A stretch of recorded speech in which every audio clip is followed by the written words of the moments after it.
Oui, bonjour. Qu'est-ce qui s'est passé ce dimanche? Mais écoutez, je devais prendre mon vol pour aller poursuivre le contrôle médical suite aux différentes blessures à l'issue de la manifestation du 12.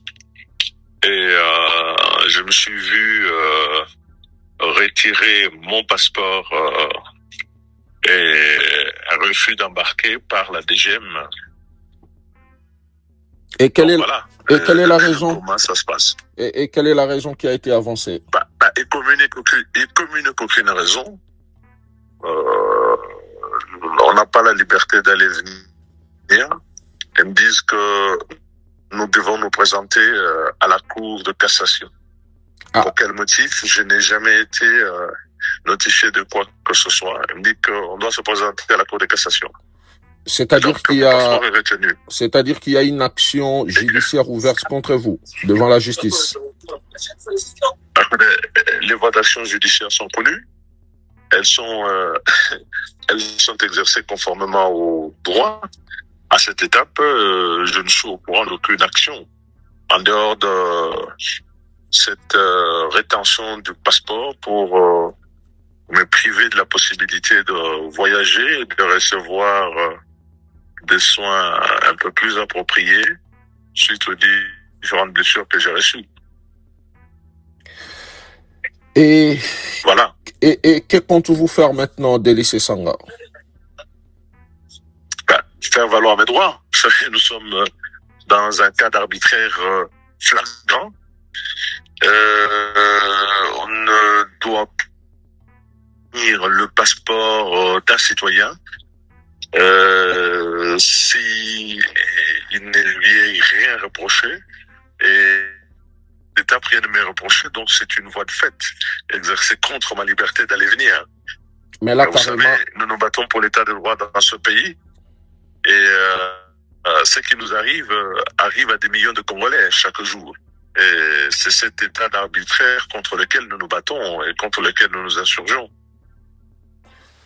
Mais là, si on vous demande de vous rendre à la Cour de cassation, c'est-à-dire que il y a clairement une action ouverte contre vous. Écoutez, s'il y a des procédures, écoutez, s'il y a des choses, s'il y a des griefs qui nous sont reprochés, des infractions qui nous sont reprochées, revient à la justice de pouvoir les prouver, mais pas d'utiliser des voies qui ne sont pas prévues par la loi pour, comme ça, subtiliser. Il y a le passeport est pris et ma liberté d'aller venir qui est garantie par la Constitution. Je suis un citoyen qui habite cette ville et qui habite ce pays. Toutes mes adresses sont connues. Et donc, s'il y a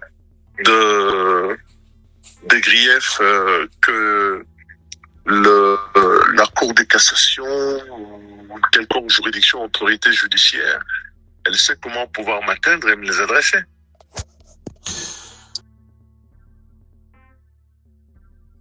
Bonjour et bienvenue sur Radio Mangalala. Avant de commencer, nous prions toute personne qui nous regarde de bien vouloir s'abonner à la chaîne. C'est l'unique manière de nous soutenir ici dans le travail que nous faisons. Eh bien, l'opposant politique Délice Sanga, député national et président du parti En Vol, s'est vu interdire de voyager ce dimanche 28 juin 2026 à l'aéroport international d'Ndjili à Kinshasa.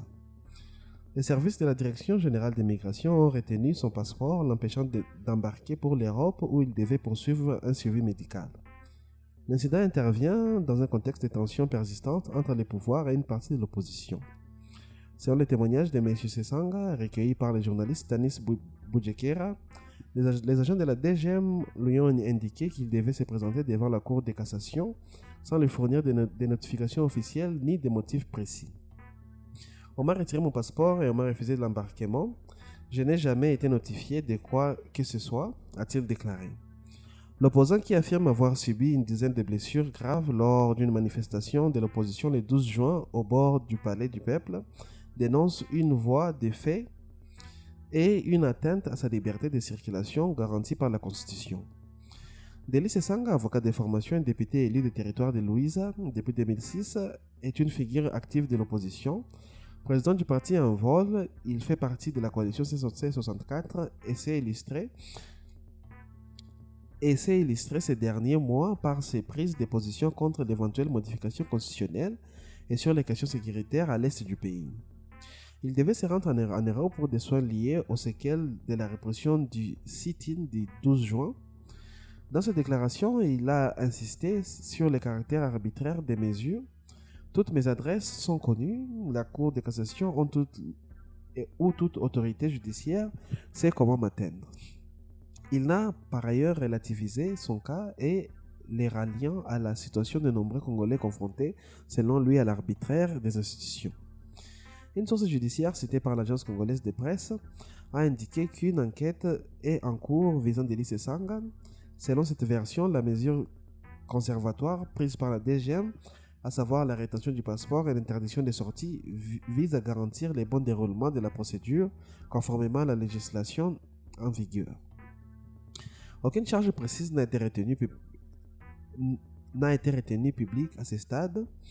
La justice rappelle qu'une enquête n'équivaut pas à une condamnation et que de telles mesures conservatoires sont prévues par la loi pour préserver les nécessités de l'instruction.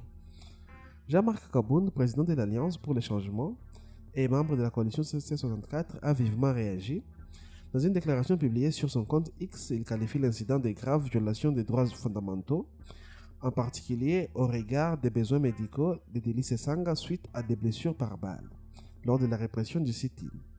Il a alerté la communauté internationale sur les atteintes aux libertés. L'entourage de M.